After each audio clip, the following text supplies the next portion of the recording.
everybody. Jay Ruane here with Seth Price, my friend, for the June 11th edition of Maximum Growth Live. Seth, how are you doing this week? Doing great. Everything it's a beautiful day and enjoying the outdoors. Absolutely, absolutely. So we have something really special for us today. We actually reached out on the web in our Facebook groups, and we actually found a young lawyer who is within the first week of his private practice, leaving the firm that he was with and hanging a shingle. And so what we're going to do today is actually bring Chris on as a live caller, put him in the hot seat, talk about some of the things that you can do as a new lawyer to really sort of establish yourself. And I think it's going to eat up a lot of time today. So I don't want to waste any time. I want to get him right on the call. Is that cool with you? Do it. All right. Absolutely. Let's do it. All right. Fantastic. So let's bring Chris on the call right now, and we're going to see how we can help him grow his firm. All right. So we're going to welcome now Chris Ragehbi to the call. Hey, Chris, how are you doing today? Doing well, gentlemen. How are you? Fantastic. Fantastic. So we saw your post come up in the Max Law forums, right, in the Facebook group, where you said that you were launching your firm. How many days into your private practice are you? 3, actually. That's awesome. Wow. So you're fewer than 100 hours. God, I remember those days. And, it's kind of interesting with everything that's going on right now in the world. A lot of us are sort of reliving a relaunch of our practices, so you couldn't find a better time. Just to give you a little bit of a good vibe, I launched my practice 10 days before September 11th. So, all right. And I was able to build it to a 7-figure firm over time. So just because you start off in adversity doesn't necessarily mean that it's going to always be like this. So let's talk about some of your questions about growth and where you want to go.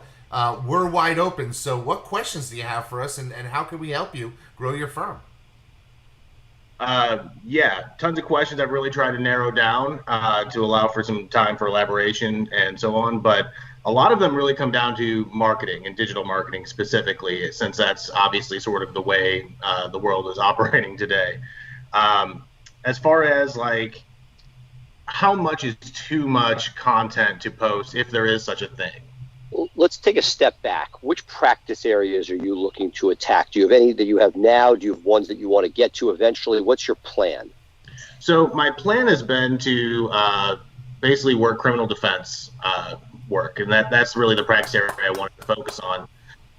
This morning, actually, I had an interesting call from a client of my former firm who kind of wants me to continue doing some of their debt collection work. And my background, actually, I've been a debt collector since 2005. That's kind of my jam, to be honest with you. And I've taken some panel cases from the public defender's office over the past couple of years and just really kind of enjoyed the criminal defense work. And that's kind of where I want to focus my efforts.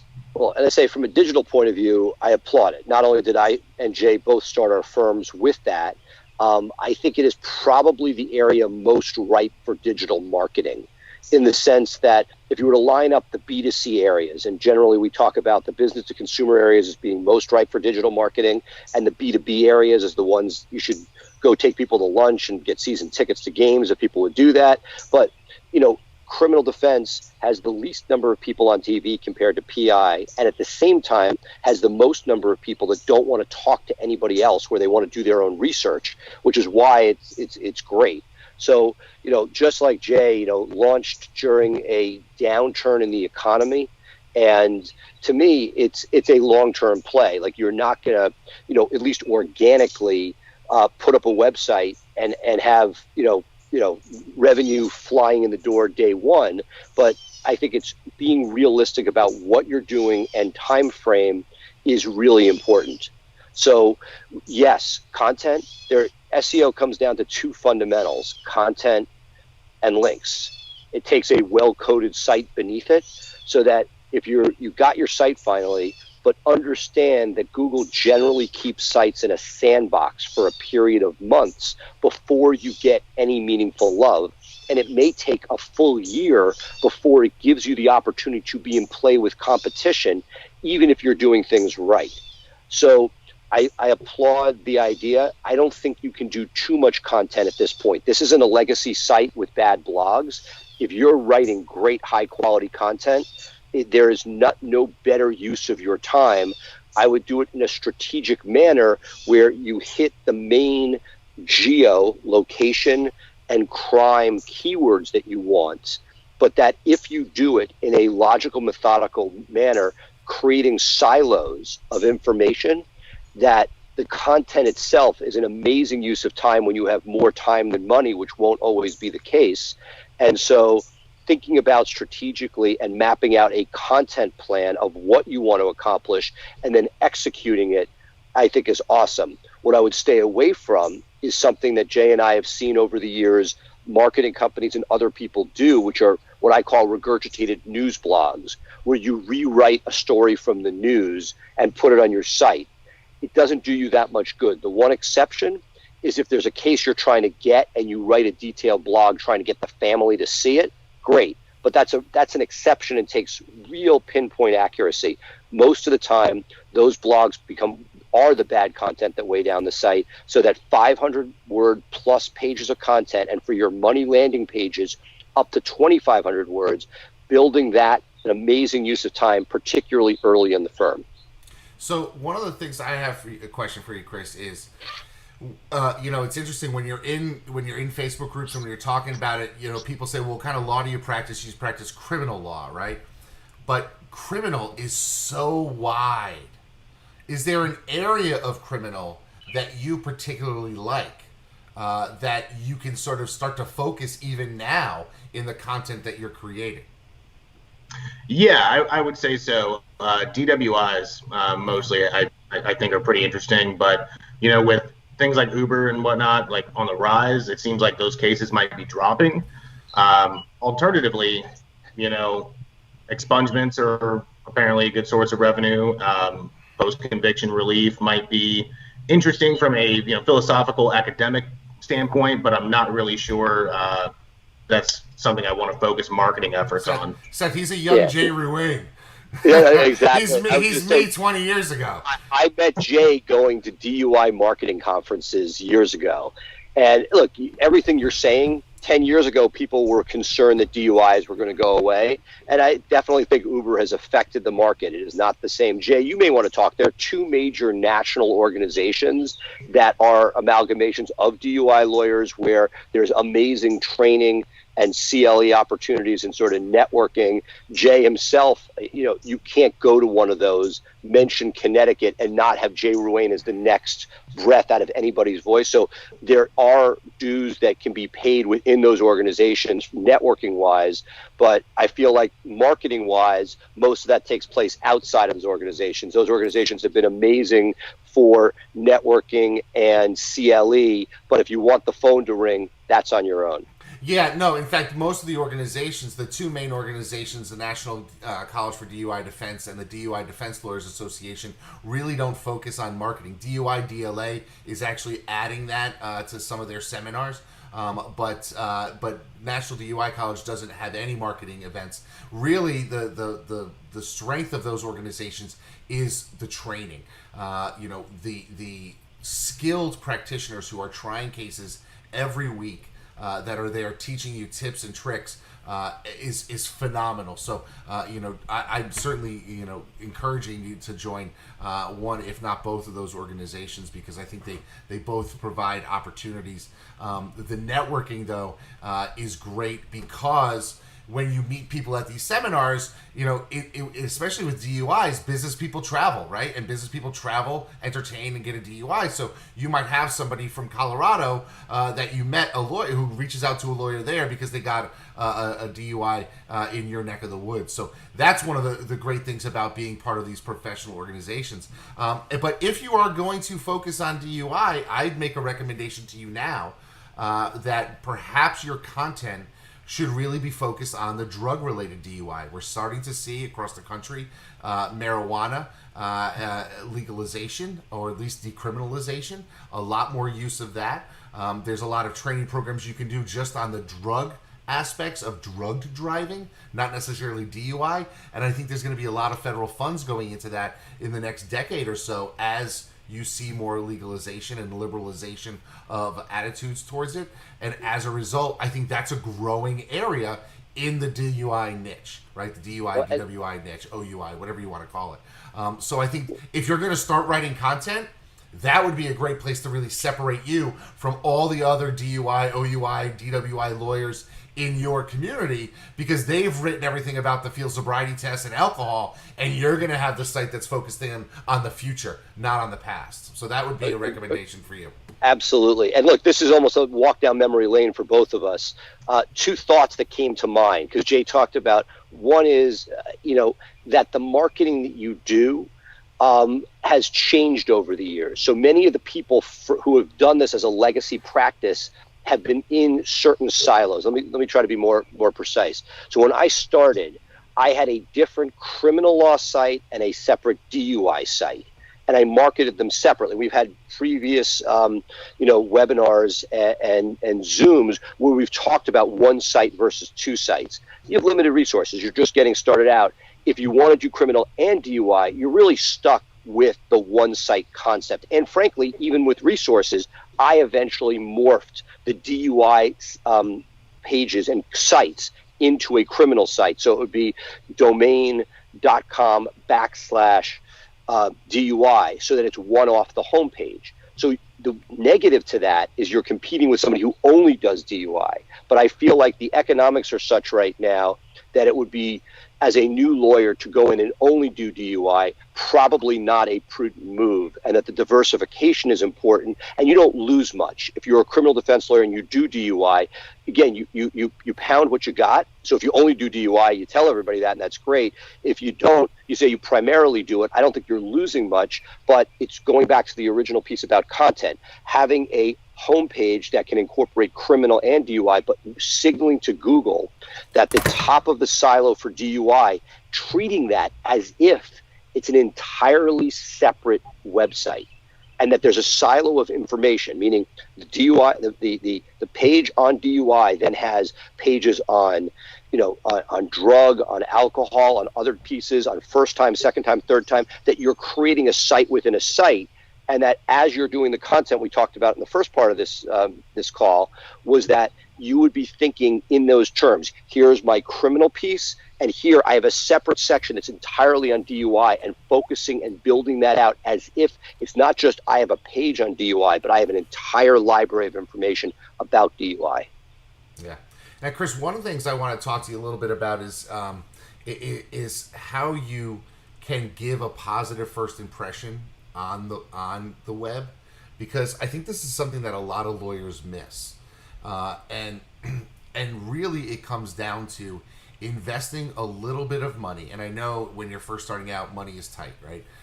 But you may be able to tap your social network and find somebody who's got a skill set that can help you here, or you can find ways to do it. But invest now in some quality pictures of yourself.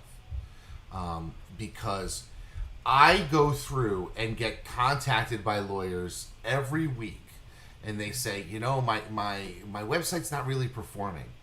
And then I look at their website, and there's no picture of them anywhere on the website, and certainly not on their homepage.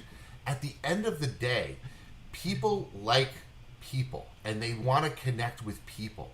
And having an investment in quality pictures, and what we do is we actually use a wedding photographer, because the wedding photographer is used to using the frame and telling a story in pictures because they've got an eye for it, and spend a little money on pictures now, and it will provide you with such dividends.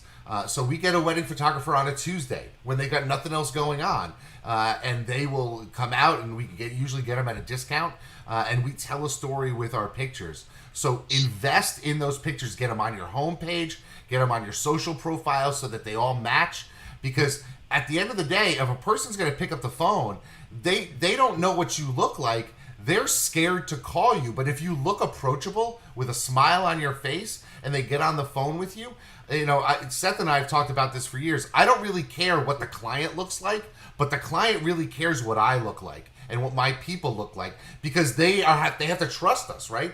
And really, the thing about having those quality images is that nowadays, with the way the world works, the quality images, people come to expect the design aesthetic, the look of a polished brand. So, brands give people solace. When you have something that looks complete like Apple products do or Target's branding does, those are the types of things that people feel comfort in because they went so far as to make everything look right. So that's something that I certainly would recommend that you do. Invest now. It's June. Get some pictures done by the end of the month. It's really not that expensive. If it's just you, it's a shot. Literally, you can go anywhere for $150, and you're done. I recommend, which is a little controversial, doing one on a green screen so that you can play with different backgrounds over time. The great thing is you got a beard, so you don't look like a kid, which is important. Right? We always want, there are a lot of women who come to our firm that look like they're 17 years old and they're 27, and making sure that you have that look because somebody's about to put their life in your hands. They don't want to put it to their kid brother. They want to put it to somebody who looks like they're there. Get the suit right, hair, makeup if necessary, but making sure that you get that great photo that can convert. Couldn't agree more. And we've never talked about it, but we have the same thing. We have a wedding bar mitzvah photo guy. We actually just send the new hires before they even start. They swing by the studio on a Tuesday morning, get their shot done. And as you grow, I think that's really important to continue to add those photos in high quality to the site. Yeah, and I would go so far as to stage a couple of photos because you may be able to use them in other things down the line. So you could be outside of a courthouse, get 3 of your buddies to come and be standing with their backs to the camera and you on the other side. And so the camera's taking a picture of you. They don't see the faces of your friends, but they're there and you take them out to lunch afterwards. And then you have those type of photos you can use on some of your social profiles and on your website. I'll take it one step even back. With a green screen, you can put yourself anywhere you want. Just get some standing and some sitting shots. Like that's, meaning it's just get it done, but making sure that it's not a throwaway. I just did a call for Blue Shark this morning for my cousin's firm in California, and the two principals in it have like ridiculously awful photos in it. They're both normal, attractive looking people, but it's like, and these are established FU players in their respective spaces, and it just looks like they're jokers based on what we're seeing there. So I so much would rather have somebody with that amazing presentation. It really doesn't cost very much. Right. Okay. So we've talked about your image, right, which is something that you want to polish off. We talked about the kind of content that you want to start pushing out there, and obviously, you're going to find the niche that you want to get into. Let's talk a little bit about establishing your brand, I guess, online in some of the legal directories, because I think that's certainly something that might be able to help, Chris. Let's talk about that. And that's something like his Avo profile, is there, let's talk about that. And no. So look, we're going to bring Nalini on in a moment to talk about this, and it dovetails perfectly into this, which is directories are how I started. I literally sat when I was first days of the firm and typed in legal directory and found every single one to put us in. The world's evolved. There are now groups and services that you can use that will pre-populate the sort of nebulous directories that may or may not have value but are sort of needed for your Google My Business and 3-pack map placement. But there are the ones that are sort of more essential. Remind me what market you're in? St. Louis, Missouri. Right. So in St. Louis, it's a medium competitive market, right? It's not Miami, New York, but it's not like you're the first guy who's thought about doing criminal DUI there. And so what I would say is making sure at very least you're looking at the basic fundamental directories, many of which are free. Avo, you're already in it, whether you're there or not, but claiming the profile and then going through and making sure that you get yourself to a 10. And we could talk further about it later, but it is essentially done by an algorithm where the things that you pull down give you points. If you're at a top 20 law school, for example, and I'm giving you what was there, it's been bought by internet brands, there may be tweaks, but it's amazing how much is still there, that if you're at a law school that they like, it gave you point something. If you spoke somewhere, and what I have seen is that if you are the chair or president of something, it gives you points. But if you were just a member, it doesn't. So you fill out the bio as much as you can as a junior lawyer. But the one gift that is there that I love pushing people to is that you can improve the score not by getting consumers to review you, but by getting other lawyers. It was part of their genius marketing plan back in the day. And so what they did to get people to engage in Avo, which again was sold from a private company into Internet Brands, which is a behemoth lead gen, which doesn't care about anything but making money from selling leads, but it's still an important place. Getting 15 lawyers to endorse you on there, again, it's easy because you can endorse them back. That was their game. Getting yourself up to a 10, very doable and important. And then looking at what are the other directories that make sense. Justia, for example, free. It's a little bit of a hoop to jump through. You got to send in your bar card. You have to send them a copy, so they make you hustle. Free. HG.org is sort of a basic, fundamental, SEO-friendly website that lists lawyers. You're not going to get any cases from it, but it's one of those places that really moves the needle as far as SEO and has historically. So looking at what are the basic places you need, there are things you probably know about, but are you taking advantage of, like Yelp? Foursquare was popular, not as much, but these things do two things. They give you a NAP, a name, address, and phone number, which helps with a Google My Business, but it also gives you a link. And that link, it's like a free, very, very powerful link that comes back to your site. So it's validation. And so we talked about content. Links were the other piece. So the directory is what I sat and spent my time on. But the great thing about the directories, and again, there are third parties that can fill you into sort of the nebulous out there directories. But for the really important ones, there may be a small fee or there may be a requirement to jump through a hoop. But getting those in place give you both a better shot at the local as well as further link juice or authority that will help you as you bring that together to create an SEO environment.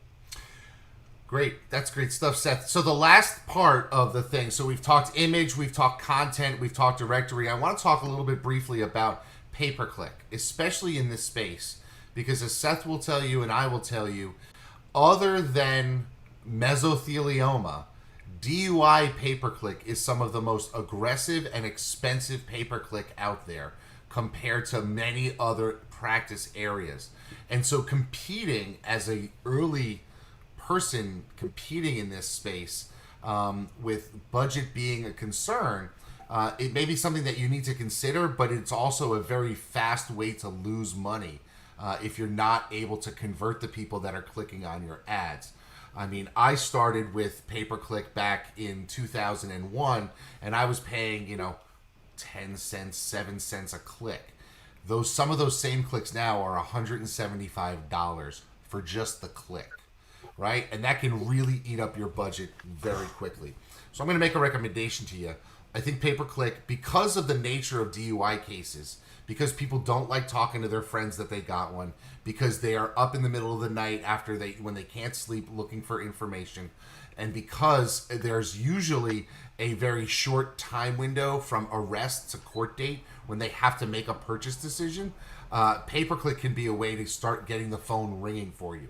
But I'm going to make a suggestion. I don't know what Seth's position on this, so I'm going to throw it to him after this, is that I want you to not focus in St. Louis on your pay-per-click, because I think that's going to be much more expensive.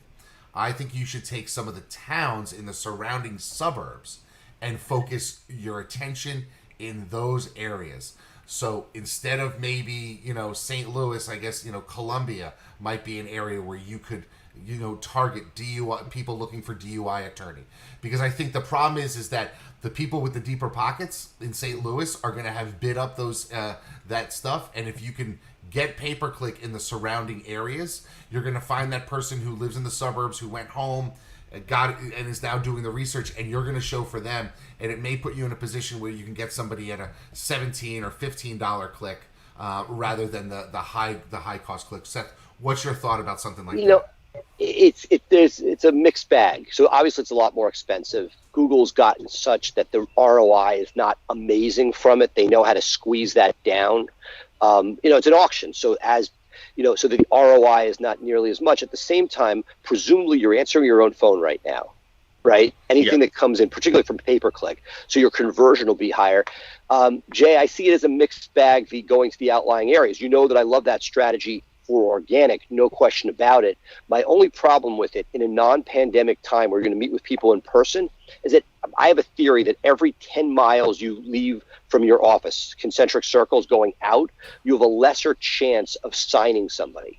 Partially psychological. If somebody's in downtown St. Louis and money's on the bubble, you'll be like, I'll meet you at Starbucks. We'll get this done, or come to my office, or I'll drive over to you. When you're first starting out and you're scrappy. The problem with going too far outside of that area is that you're like, you know what? It's not enough. It's not worth my while on a risk, because you don't know if you're going to sign them, to go and meet somebody. We can't get them into our office, so you have to sign them by phone, where the percentage of likelihood of signing goes down. So, Jay, I think it comes down to what is the cost in one versus the other. So it's not that St. Louis is bad, but if St. Louis is 3 times more expensive, yeah, I do that. But if it turns out that St. Louis is only $5 more per click, but your likelihood of signing somebody in downtown where you live and work is better, then I feel like you got to balance that and test it. You could test with relatively little money. One of the benefits that is not proven, but I can see over and over again is the case, is that with a new website, that the pay-per-click traffic actually gets you out of the sandbox quicker and gets you on your way. I agree 100%, Seth, with that. And I've seen it with websites that I've put up in secondary practice areas that are nowhere, add a little money to pay-per-click, and boom. Right. And so are they tied together? No, but it's the traffic coming through as a trust symbol, and that people come and see it and see what's going on. So I feel like I hate to spend somebody else's money, but dabbling with it, because, again, if you're answering the phone yourself and you're presumably not the most expensive guy in the market and you're hungry and you can sell, you'll have a better chance of monetizing. As you get larger and other people are answering your phones and there may be a breakdown there and you're not the cheapest guy in the market, it's harder and harder to get ROI from pay-per-click, in my estimation, for higher-end criminal. It's feast or famine. You get some big cases, but you lose a lot because many of the people clicking at the top who aren't doing their research further down aren't the most rational player that don't have cash. So I think when you start, it actually can be more advantageous than later on in your career. Awesome.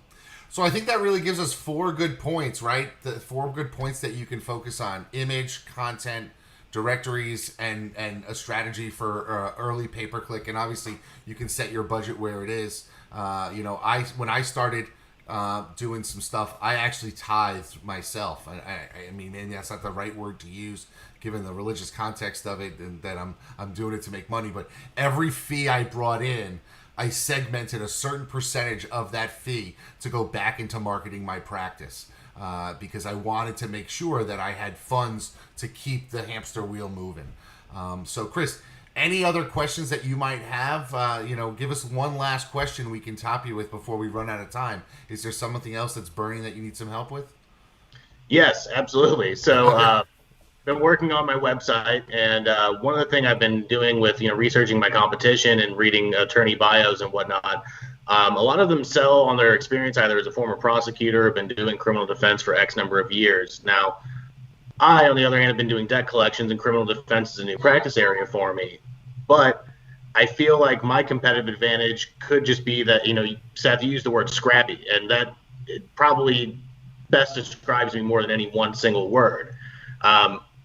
Would it be wise to sort of lean my bio toward that, or no? I think you dance with what you got. I literally just went through this for my firm, right? We, large number, several dozen lawyers, and when I started, we wanted to hide the number of years of practice we had because it wasn't better than the bigger players. So I think you dance with what you got. If you go to a great school, you want to feature it. If you went to somewhere that's not ideal, like that's not going to sell or give you any sort of competitive advantage. So I think that you create something creative. There are a lot of different schools of thoughts, say what's relevant to them, not brag about yourself.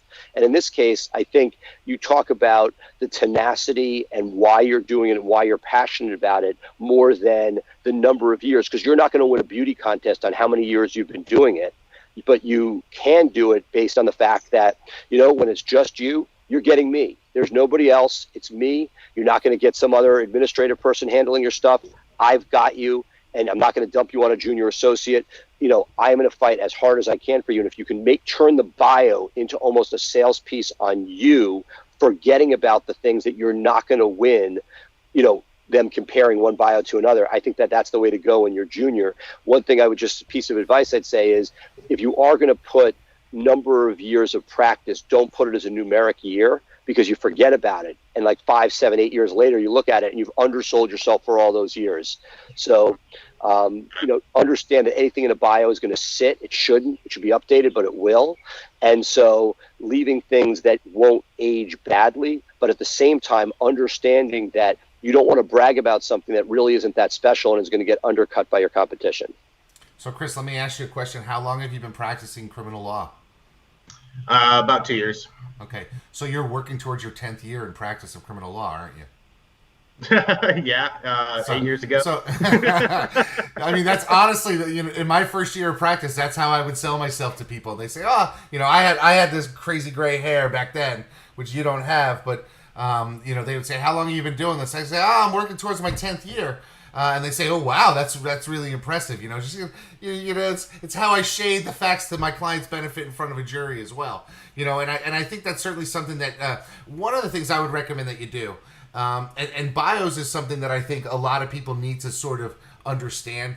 Bios we could do a whole show on bios. And maybe we should, but bios aren't necessarily for you to brag about where you went to school and that type of thing. It's to enable the people. Like, go back to my original statement before. People connect with people, right? So go on my website, look at the bio for me, look at the bio for my partner Dan Lage, where I talk about feeling like I was an outcast and I didn't fit in. And I only really fit in when I finally became a criminal defense lawyer. That's where I found my people, right?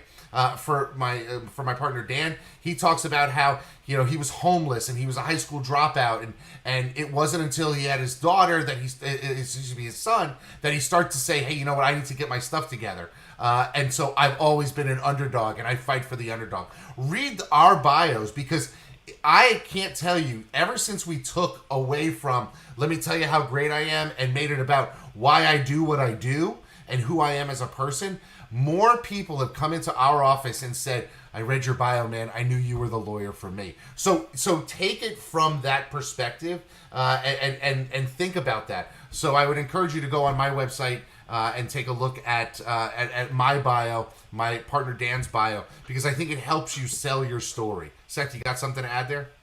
No, I think that's great stuff. We'll circle back to that in the near future. But right. it's again. But I would say that it's the least, not the least important, but get it and move on. Get a decent bio, and you have so much to accomplish. Don't fret over that. That's not going to make or break you. And because you go too creative, somebody's not going to like that. You go too braggadocious, somebody may like that. You don't know. But I feel like something clean, that's solid, you can revisit it once you have some more confidence as time goes on. Awesome. All right, Chris, thank you so much for being with us today. I love being in this hot seat. What I'd like to do is make an offer to you now. I want to talk to you again 6 months from today. I want to get you back on the show in 6 months. We can see where you're at, where you've grown, what stumbling points you've had, and then we can make a plan for your second year of practice and really sort of knock it out. So would you come back on the show in 6 months? Absolutely, man. Absolutely. Awesome. All right, so with that, we're gonna say goodbye to you. Thank you so much for being with us. We went long today, Seth. But this is good. I like helping people, so I have no problem going longer when we can help out a great guy like Chris here. And if you know anybody who needs a criminal defense lawyer in St. Louis, Missouri, Chris is your guy. So make sure that you give him a call, send him those referrals. He's happy to take them, and he'll do a great job for your clients. Thank you very much, gentlemen. I appreciate it. Thanks. Take it easy. Bye now. Thank you. Take care.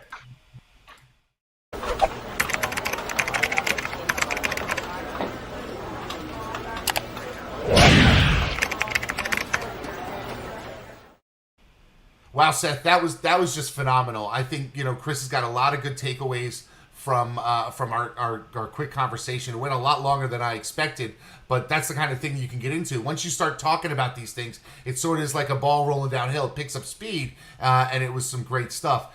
So what I'd like to do now is add Nalini to the call because we did talk about bringing Nalini in. I think we're going to run out of time, but let's add Nalini in, and we can talk just briefly to her about directories. Hey, Nalini, how are you doing today? Hey guys, how's it going? No, that was an amazing episode so far, and I've seen how much time you guys have put into creating this, and that's really what it's about. It's being able to give back to folks who are just opening their doors. So I'm glad you guys had that conversation, and I'm hoping that other people will see all the value that they can get by, kind of chiming in and being featured as well in the future episodes. So for me, I was just going to talk a little bit about directories. I think what we can do is make it a bigger feature on next week because it is a big topic that we want to cover. A lot of different aspects come with directories, right? There's the paid directories, there's the organic directories where you can just list yourself for a link and just to have people find you. And then there's the stuff that's in between, as Seth will talk to you guys about, those find law type directories where they're good for link juice, but they're also kind of just for lead gen.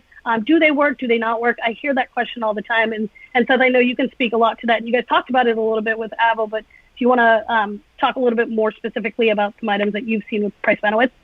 Well, I was going to say, look, we're going to do an entire segment next week on directories and do a deep dive. But the question that came up today, we talked about Avo specifically, and I know you put together some collateral material on that. Maybe explain what that is, make that available, and then we'll come back next week for the deeper dive. Perfect. So Avo is one of those that it will hit number one in a lot of organic searches. They have a lot of juice on their site. So a lot of people will try to do paid ads on there, but there is just the profile that you guys can create, and it has that little star rating, right? And so everyone can get to an 8 usually, and then you're kind of stuck. And you're like, how are these other people at 10? Yeah, so we've created kind of a directory. I was stuck at an 8 for the longest time. They make it very easy. It's an algorithm to get to 8, right? To these A, B plus C, you end up there. But there's these smaller items that you can add on that will give you those extra 0.2, 0.8 that add up to get you that extra. We've created just a quick one-pager with the items. An example of one is if you have a speaking engagement, right? You can put that you've spoken at national trial lawyers or whatever it may be. And if it is one that is recognized in a drop-down menu by Avo, then they will give you those points. So things like that, it's really cool. Check it out, and we'll talk much more in detail next week. So is that something for next week, or do you have that now that people can get access to? I can send that out now. Yeah, I'll send that out now in the chat. Yep. People will be able to click on it, and it'll take you to where you can download it right from our site. Okay, so that was our very quick version of the Chum or the Nuggets or whatever. We still need a name, so everybody tell us down below what you think the name should be for Nalini's segment. But we are running way over time already, and I don't want to just monopolize everything, so I think we're going to cut it short now. I'm going to say goodbye for me. Thank you so much for being with us. Be sure to tune in next week at Thursday at 3 p.m. Eastern for another edition of Maximum Growth Live. Seth, do you have any departing words for everybody? No, just this is great. I love the feature where we can help somebody out. It was a walk down memory lane. You and I sitting at Bubba Head's house out in suburbs of Atlanta, trying to put this all together, and it just a lot of positive flashbacks. Yeah, it's great stuff. Nalini, any final words from you? No, I think this was a really cool episode, and I hope to see more comments from people and some direction on where you guys want us to be taking these shows. And for me, any more one-pagers that you may want, trying to help. Yeah, and if you're also interested in being on the hot seat and getting some feedback, make sure down below you give us your name and we could reach out to you and maybe get you on a future episode. But I'm looking forward to seeing where Chris is going to be 6 months. So if we could talk to him at the beginning of December, it'll be really, really interesting to see how his practice has grown. So I'm looking forward to it. With that, we're going to end here today. I want to thank you all for being with us on another edition of Maximum Growth Live. I'm Jay Ruane for Seth Price, Nalini Prasad. Thank you so much for being with us. Goodbye, and we'll see you next week. Thank you guys. Bye.